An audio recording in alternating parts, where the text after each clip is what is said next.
Do you ever feel insecure with yourself? Nah, that's normal. What makes it not normal is when you overconcern with your insecurities until it affects your mental state.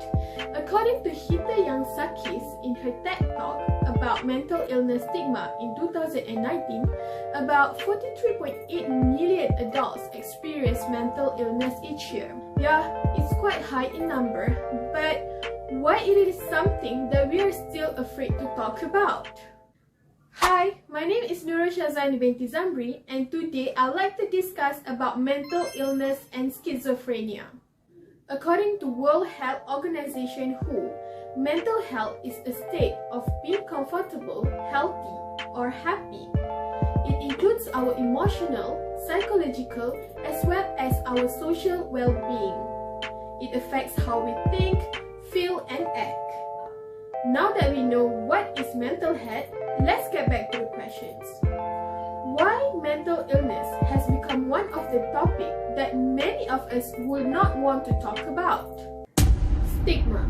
Stigma on mental illness exists because of poor awareness, and they still don't believe that mental illness is real. This makes people who stigmatize afraid to share what they feel and to share their mental story.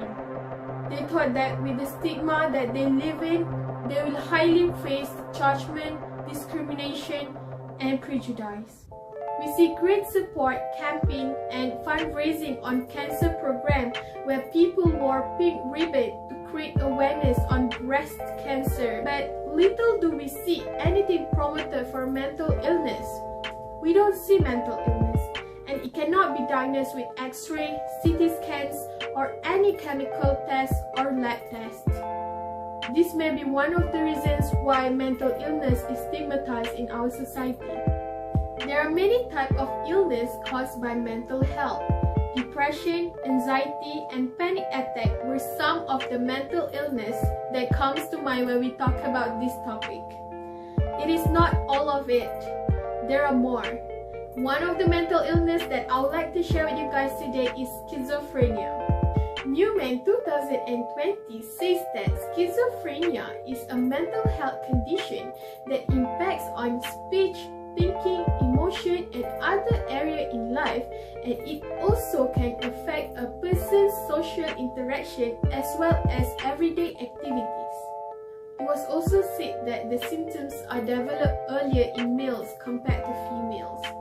Some of the symptoms may include confused speech, lack of expression and facial expression, difficulty in concentrating, lack of motivation, and lastly psychosis, such as delusions and hallucinations.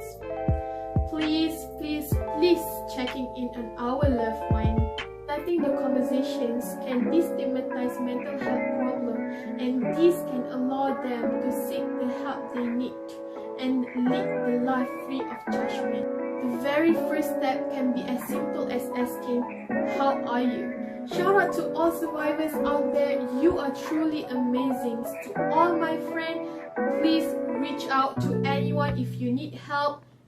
We are here for you. You are brave. You are stronger than you think. You are you.